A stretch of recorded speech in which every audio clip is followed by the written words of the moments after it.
All right, welcome everybody. My name is Ted Letourneau. I'm a senior occupational hygienist with Island EHS, working in Vancouver Island as well as in Vancouver area and Kamloops. I have a senior occupational hygienist. I have been working in this industry for over 20 years. I've been working with asbestos for the entire duration and other hazardous materials. I have experience working in just about every form of building you can imagine. I've also been involved extensively in the abatement of asbestos containing materials.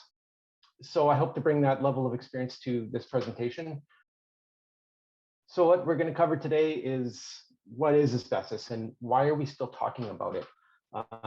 Hasn't this problem been resolved? I mean, I thought this was a problem from the 1970s and we had already taken care of it. Well, yes and no, and we're going to discuss that. We're going to discuss what it is, where it comes from, and why we're still dealing with it. We're going to talk about regulations briefly, and we're going to go through a case study, and a mythical person named Sharon is going to go through a condo renovation that may be relevant to some people that are viewing today. We're going to talk briefly about an asbestos inventory report, and then we're going to talk about the penalties for non-compliance. So what is asbestos? You can see on the right here in the picture, this is a fellow from, well, this is probably in the 1920s or 30s, or maybe even older than that. And he's dealing with raw asbestos right there. We don't do that anymore, but it's still a very interesting picture about where we came from and where we are doing right now. So keep that in mind, how what he's wearing and how he's handling compared to the procedures that we're going to discuss today. So what is asbestos? Asbestos is known as a fibrous mineral, which is a fancy word for a rock. It's consisted of very thin needle-like little fibers that are very easily separated. And once they break down into smaller and smaller little fibers, and as such, they can be released into the air where they can remain in the air for an extended period of time. The word asbestos comes from the Greek word as indestructible and inextinguishable, and that's due to its physical properties, because it is a rock, because it is a mineral, you can't just readily destroy it. It just lasts forever and ever. And inextinguishable means that it doesn't catch fire. So it was used extensively as a material that can be used as a fire treatment product, or to prevent fires from spreading, or as a heat retention, or as an insulator. It also is a great acoustical material. And because it's a rock, it doesn't mold. And so it has these numerous very desirable properties, and at one point was marketed as the magic mineral. It was a miracle of modern living in the 20th century. And it has very desirable properties, so it's used extensively in 20th century construction. It is an extremely small, and like I said, microscopic. You see here on the little cartoon character, it is about 700 times smaller than a human hair, meaning you can't see it if it's in the air. Yeah, basically, what's going to happen is you'll see just general dust. You'll never see an asbestos fiber floating in the air. For that, you'll need to collect air samples and look at it under a microscope. So the problem with that is that you don't really know that if you don't know you're disturbing an asbestos containing material, you don't know if there's asbestos in the air. And so it just looks like dust. So what materials contain asbestos? Well, this is, I could literally spend the next hour talking about what materials contain asbestos, because it's estimated we used it over 3,000 different materials contained asbestos at one point. And I've even heard estimates as high as 18,000 different materials. Because of its structure, because it's the fine fibers that you saw in the photo before, you could literally weave it into anything you want, and that's exactly what they did. And there you can see how that's kind of the advertising that was used back in the day. They had names like Ray Asbestos, Asbestiform. There's other things called Mag Block and Aerosol. These are all trade product names that were used with asbestos. You can see here, these were actually used in brake pads and clutch facings, fan belts, things like that. So what are the most common asbestos containing materials in a condominium? I can say definitively drywall joint compound. Not the drywall itself, but the mud that is used to seal the joints. We find this in, let me go back there. We find this in most buildings that we survey before 1990. It was used extensively. You can find it in asbestos mixed in the actual joint compound product itself, where what actually happened back in the 60s and 70s is that workers would use or would add raw asbestos mineral to their drywall mud and mix it in from there and then apply it better. And when they did that, it's because it troweled better. It got a nice smoother finish. It would hold together better because it had all those fibers. It would just hold things together stronger. Other common products are wall texture and ceiling texture coatings. That popcorn ceiling you get in your houses, oftentimes that was containing asbestos. That's how you get the actual texture look. You would just throw asbestos into it. So it also had those fibers that would hold everything together and create a more durable product. So there's the ceiling texture as well. Wall or ceiling plaster, some of the old plaster materials, the lath and plaster, if it's a really old building, like say built in the 50s and 60s before the, or 50s, 1950s and older, the days before you got drywall became extensively used, you would find it in that. Flooring materials like sheet vinyl flooring. It's not in the actual vinyl matrix itself, it's in the paper backing, and it can contain significant high concentrations of very friable asbestos, upwards of around 70%. It's not a hazard as it is if vinyl flooring is intact, but if it starts peeling like this and exposing the underlay, then it becomes hazardous because then you can have asbestos that can be disturbed and readily released into the air. You also get vinyl floor tiles like this. That ugly 1970s pattern is very common. In this case, the asbestos is in the actual vinyl tile matrix itself, again, holding the tile together. It's usually a very low percentage of asbestos, and it's much less hazardous because it's considered non-friable. I mean, it doesn't readily release fibers in the air when it's disturbed. Moving on towards stucco, there's lots of exterior stuccos that contain, I'd say maybe like 1 of every 4 that I've ever tested. You get this white textural stucco you see here. We find it in caulking here. And this is the caulking that surrounds your window frame or holds your window in place. I don't know why it was put in there. It's usually very low percentage and it's obviously non-friable. It doesn't readily release into the air, but you'll still find it in caulking. Other asbestos containing materials, like I said, I could go on and on. Briefly, mechanical insulation was extremely popular. Not a lot of boiler and heating systems on the island, but if you have old boiler or heating systems, it could be in there and it could be quite extensive. You'll find it in things like gaskets holding between flanges like this. This wrapping around here oftentimes contain asbestos cloth wrap, and you'll find it in the parging material. There's this duct tape on these older ducts, and it's not like the modern silver duct tape you see. It's more like a brown paper. It's a highly fibrous substance, and that's wrapped around the joints to obviously seal the ducting so you don't get air leakage. And there's other things like fire doors. If you want a fire separation barrier, you stuff the door with asbestos, because what better way to stop a fire than with asbestos? And they'll do that with cement board. Oftentimes they'll put a cement board behind here because you don't want heat to escape or whatnot. Asbestos is not flammable or it prevents fires. So they would literally stuff it everywhere they could think of. Older roof shingles, flooring mastics, caulkings, you name it. So when it comes to asbestos, we're not looking at the raw material. We're looking at taking the raw material and mixing it with glues and binders and fillers and coming up with a material that contains asbestos or an asbestos containing material. And WorkSafe BC has defined these materials as containing at least 0.5% asbestos by weight. If you have vermiculite, like you see in the corner here, that is considered an asbestos containing material, or ACM, if it has any percentage of asbestos.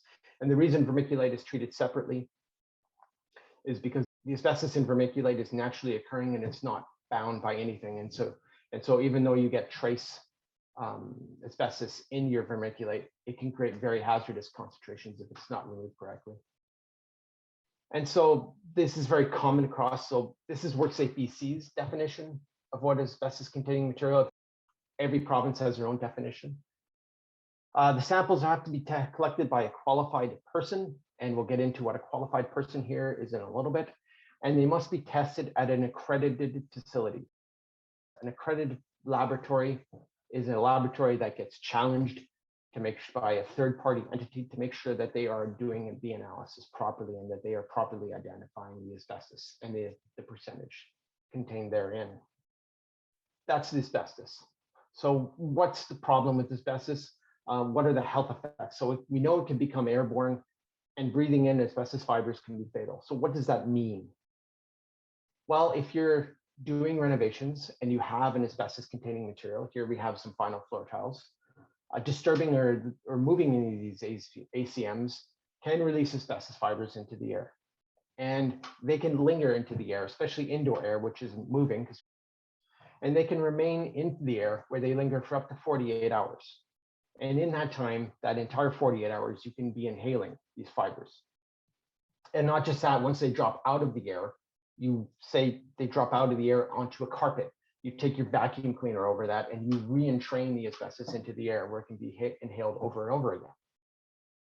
Disturbing the ACMs needs to be conducted under controlled conditions in order to prevent the inhalation. So what happens when you inhale an asbestos fiber? What happens is those tiny little fibers bypass all your lung defenses. They get in through your nose, they go down to your throat and into the deepest regions of your lungs, into the air exchange region, which is called the alveoli. The asbestos fibers get into the alveoli and they lodge into the delicate tissue, just like a sliver would lodge into your hand. And from there, they remain essentially forever. You can't break down an asbestos fiber because it's a rock. The body can't do it. And so it essentially stays there forever and it scars the lung tissue. And the more and more asbestos that you inhale and the more and more lung scarring that you get, the reduction of your air exchange capacity that happens. And if you reduce your air exchange enough, you develop what is known as asbestosis. And that's just straight scarring of the lungs. And you get less and less air exchange. And what that means is that you're slowly suffocating to death. So that's the primary disease is asbestosis. One of the second diseases is lung cancer, where the fibers themselves will trigger the development of lung cancer or that trigger existing cells to develop develop cancerous cells inside your lungs. And the same thing happens with mesothelioma, which is a cancer of the stomach lining or the pleural lining of your lung or your stomach. The first two, lung cancer and asbestosis, is highly dependent on your dose. You're not going to get asbestosis if you're exposed once or twice. That happens typically if you're exposed on a regular basis for 10 plus years. And the disease itself takes a long time to actually manifest, typically upwards of 40 years to develop. Mesothelioma is a little bit different. It doesn't matter what your exposure is or how often you've been exposed to it. 1 or 2 times, 10 times, you have the same risk of developing mesothelioma. If we look at the actual numbers for WorkSafe BC's perspective, it is considered the #1 killer of workers in British Columbia. And why do I say that? How is that possible? How is asbestos the #1 killer? When we look over this 10-year period, we see a total fatality number of 1,434 workers, which is crazy enough number in its own right. Fully 43% of those are related to asbestos, or 611. That is much higher than all other causes combined. And we're talking like fatalities. We're talking like everything from getting into an accident while at work to maybe like getting crushed at work or maybe falling from heights or dying in a confined space. All those incidences are much less than asbestos. It represents the single highest claim factor for WorkSafe BC. And because of that, WorkSafe BC places a very high priority on asbestos-related work in the province. Now, that question might also be asked, why are so many people still dying of it? I thought we got rid of this decades ago. You're right, we did. Because of the latency period, because it takes 10 to 40 years for it to happen, then those claims don't happen until 10 to 40 years later. So these are all people who worked with it in the 70s and 80s and 90s, and now it's all catching up to them. While it's still rare that a younger worker dies of asbestos, it still happens. You may seem invincible in your 20s, but you're not. It will catch up to you. And because of those fatalities, because of those high rates of claims, there is an extensive regulatory framework and guidelines built around controlling asbestos exposure in workers. Relevant to stratas, but any building especially constructed before 1990, all employers and all owners must ensure that all hazardous materials are identified before they are disturbed. So what I mean by employers is anyone that you hire. That employer must ensure that his workers have an understanding of all the hazardous materials that are present before they go in.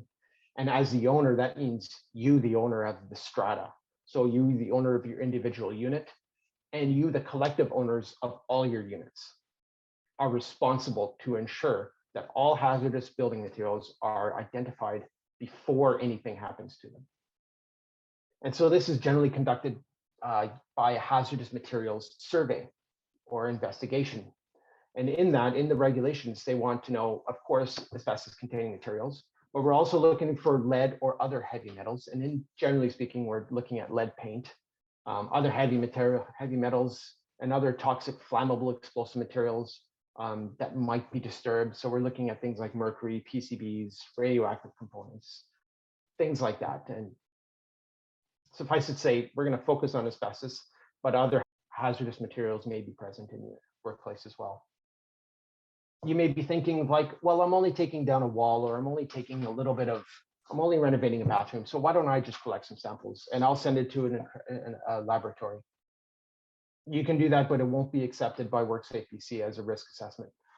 The sampling is stated that they want someone who is a qualified person. I put that in quotes because they define exactly what a qualified person is. And they're the only people that are allowed, that are accepted to do both the sampling and the risk assessment following it. So it's not just enough to know there's asbestos there. You have to do a risk assessment to determine what is the risk of exposure based on what you're going to do with that material. So we take the samples and we submit them to an accredited laboratory. And the reason you want an accredited laboratory is to make sure that those samples are analyzed in accordance with the standards that they're using, or the analytical standards that they're using. So typically an accredited laboratory like ours, we have labs both in Victoria, Nanaimo, and as well as in Kamloops.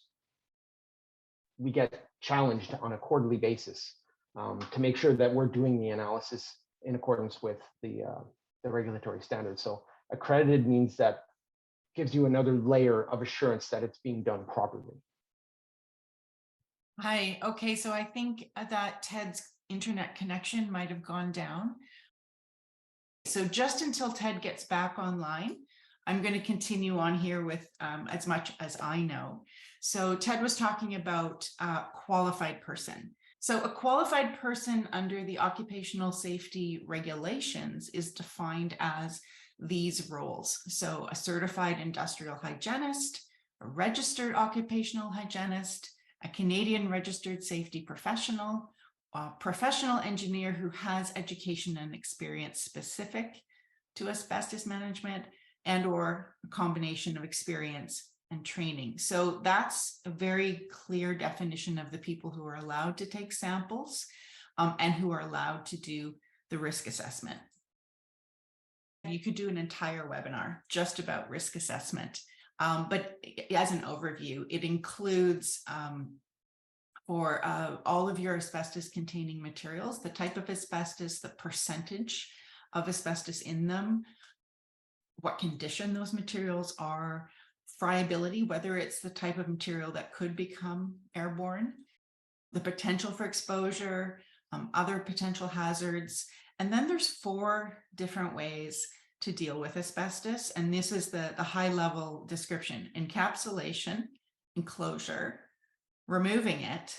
And you also have to have an exposure control plan.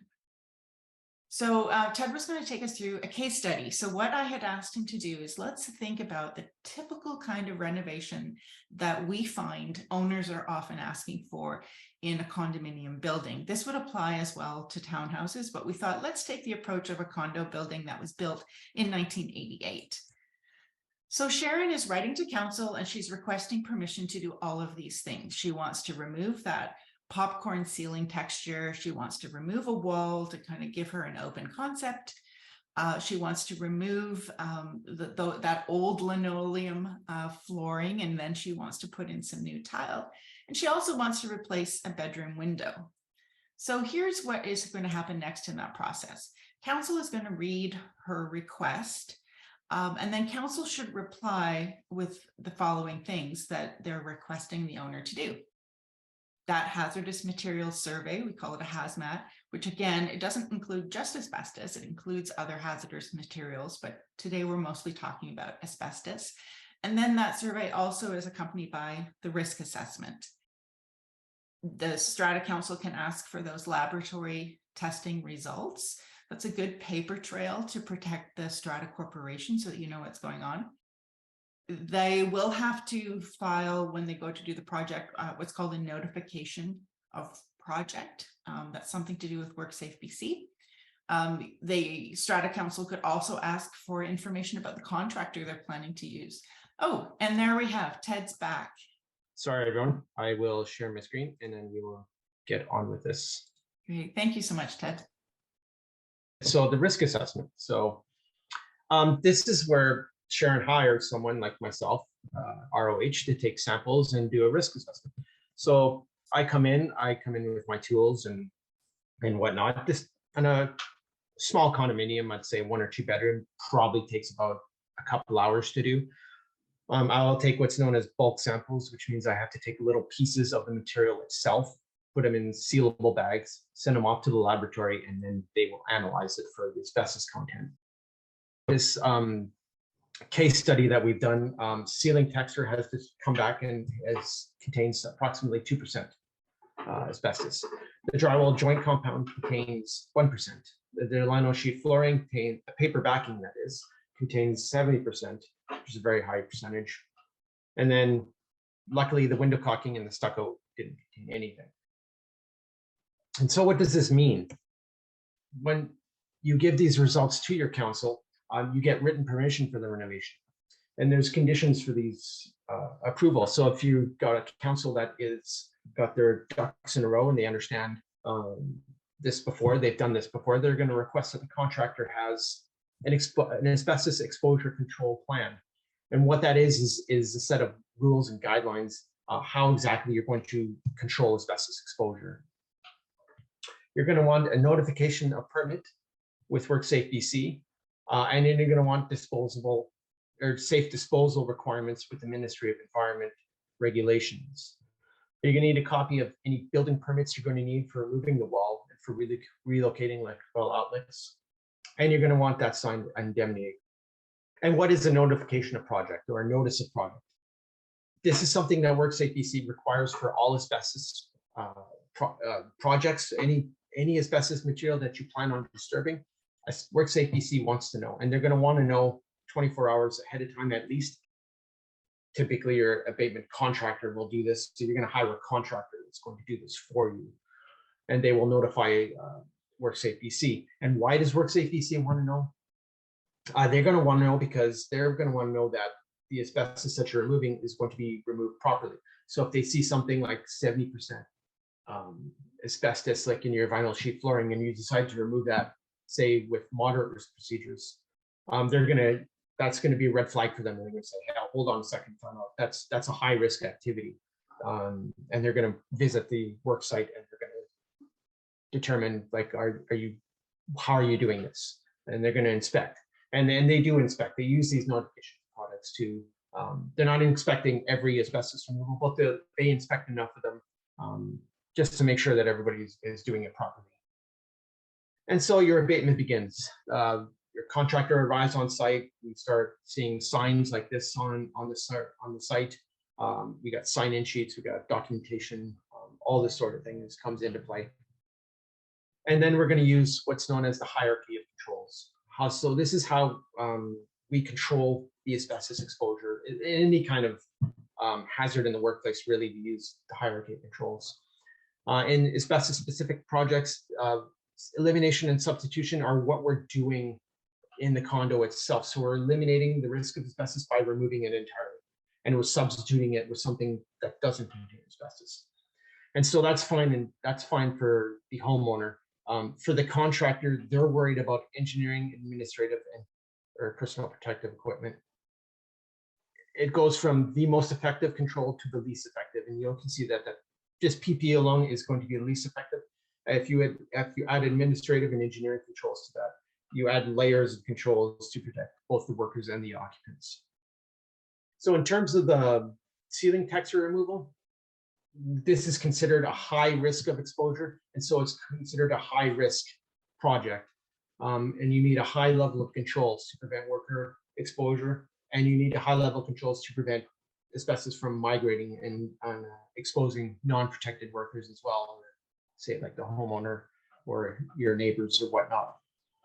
And so these generally include, like, the engineering controls will be the full enclosure. So it means completely encapsulating the entire work area in polyethylene sheeting and whatnot, using a negative air cabinet. Workers are going to be in full PPE. We're going to be wearing disposable coveralls, boots, respirators. And you're going to have a decontamination facility with a shower. What these enclosures look like is similar to this. So you got layers of polyethylene on covering virtually everything that you don't want to get contaminated. So in this case, it includes everything except the popcorn ceiling. You'll see right here, we have a negative air unit.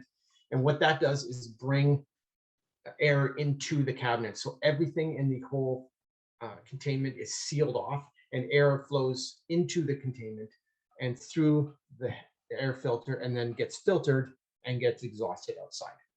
And so what that does is ensure that any contaminants that are in the air remain inside containment and don't escape. And so these negative air machines have HEPA filters in it. It's actually got 3 stages of filter, so they're extremely efficient. We also use HEPA filtered vacuum cleaners, very similar to what you see right here. The HEPA filter is inside right there, and that prevents further disturbing asbestos fibers inside the containment system. And so this is another containment, and you can see the workers here physically removing the popcorn ceiling. When the workers do come out, they will have to shower. They will have to install a 3-stage shower containment. So to remove any excess fibers from their body. And so it's an extensive, expensive process. And so that's the removal of the popcorn ceiling. So now we're going to go on to the removal of the wall. And this is considered a moderate risk activity, but we modify it. It's modified moderate risk means there's a lot of dust being created. It's specifically for drywall. And what that means is that we're going to enclose the area to prevent dust from migrating, because some of that dust contains asbestos. It's not as extensive as the containment we saw for a high-risk work activity. You don't need to shower in and out, and it's not quite as extensive, but it's almost there. So what this is a dust containment strategy to ensure that the asbestos dust remains inside and doesn't cross-contaminate the work area. So it's still a rather extensive level of activity. The kitchen flooring. So the kitchen flooring is a little bit different. You can go through that whole high-risk procedure if you really want to get rid of the kitchen flooring, but oftentimes it's installed on plywood and it's glued down to plywood, and you're never going to remove it unless you remove the entire subfloor. And so what most contractors will do, especially flooring contractors, is they'll simply install a 1/4-inch layer of plywood over the vinyl flooring to create what's known as an enclosure. And it creates a physical barrier between the asbestos and the outside world, or basically your condominium. So it creates that physical barrier. And now you can apply whatever new flooring you want on top of it. And the reason this is the preferred method is it is so much cheaper than building a huge containment system and going through all the PPE and the showering and whatnot. Like a high risk containment system that you saw for the popcorn ceiling is likely a 3 to 4 to 5 day work period of isolating the entire work area. It could be a week-long enclosure. Whereas if you're installing 1/4 inch plywood over top, you're not creating much of disturbance. The protection measures are there to ensure the workers are not exposed. So that physical barrier is done in like a couple hours, however long it takes to install a 1/4 layer of plywood on the floor, and then cleanup procedures and whatnot. So you're looking at maybe half a day versus several days. The cost implications are much better for creating an enclosure. On to replacing the bedroom window. Well, we have no asbestos in the caulking and we have no asbestos in the stucco. So very good that now we can replace the window. However, this is only predicated on the fact that hopefully we're not disturbing the drywall, because we have results that show that the drywall joint compound contain asbestos. So if there's any drywall that needs to be cut, you immediately do the timeout, you stop what you're doing, and you implement moderate risk procedures, because you may be disturbing asbestos in that case. But if you're not disturbing the drywall, you just proceed without any kind of controls. And your waste. Your waste is always double bagged. It's always labeled as asbestos waste. You do not dispose it as regular waste. It can get rejected at the landfill. Landfills in British Columbia and generally all across Canada have special procedures through the Ministry of Environment how to handle asbestos waste. So what they do is they identify the waste and they put it in special cells where they can identify exactly what that is, so it doesn't get disturbed again. I know the Heartland Refinery accepts asbestos waste north of Victoria, and they will require what is known as a waste manifest. They will provide a waste manifest, and that shows on that waste manifest that the asbestos has been handled and safely stored. Once you're transporting asbestos, that requires transportation to dangerous goods permit, and all of this in terms of the manifest and the TDG permits that will all be taken care of by your contractor as soon as qualified to do so. And so that was Sharon's renovation. So Sharon did her renovation, and it triggered something for the condo board. They found out something they didn't know. There's asbestos in their building. And so what do we do about that? Because if it's in Sharon's condominium unit, it's probably in most condominiums, if not all condominiums. The way to identify that is to have an asbestos inventory being prepared, again, by someone who's a qualified person like ourselves. We would come in and we would do the work. We would prepare an up-to-date inventory of all asbestos-containing materials in the building.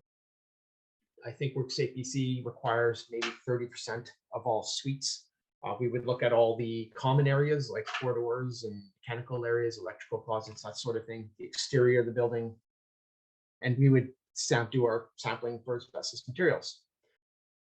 And that would get submitted to your council and to your building manager, and they would have it identified and known where the asbestos materials are before it gets disturbed. So this prevents unintentional disturbances, and it's a valuable document to have, I think. So what happens if you don't follow the regulations or whatnot? In 2022 alone, 63 fines were levied on building owners, contractors, and businesses for asbestos-related violations of the regulations. Just as a summary, some of these violations included they didn't have a hazmat survey conducted before you renovated. That's a big no-no. You're drilling into drywall, or you're drilling into disturbing vermiculite. The ACMs are not removed before the renovation begins. So you know you have ACMs in there and you didn't remove them before you started renovating. The area was not properly isolated, not properly vented or ducted. And then asbestos waste was improperly bagged and labeled. So some examples. So this actually made the newspapers, and a building owner was fined $700,000 because they failed to provide workers with PPE during a high risk abatement. So they knew they had asbestos in there, and they still sent their workers in there anyway. That's a big no-no, and the contractor involved in this fine, I think, got what they deserved. And some smaller fines. This is a small nonprofit agency. They received the $2,500 fine. They were just installing new thermostats in their building, and they were disturbing a little bit of drywall compound. They didn't do their background work. They hired a contractor who did not have an exposure control plan. Housing Society didn't make sure these things are in place, and so that's why they were fined. Another property manager was doing demolition in one unit, and they didn't have a hazmat survey. Subsequently, it was found that the flooring materials contained asbestos and they were being disturbed.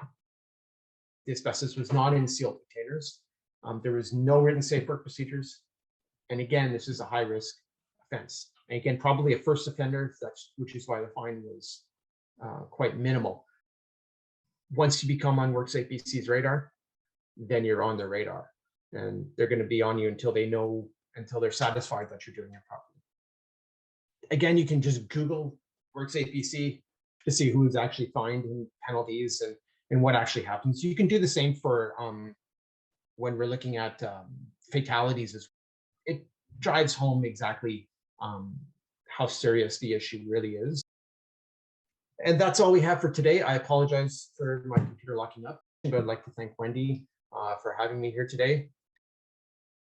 Okay. Thanks, everyone. Thanks, everyone.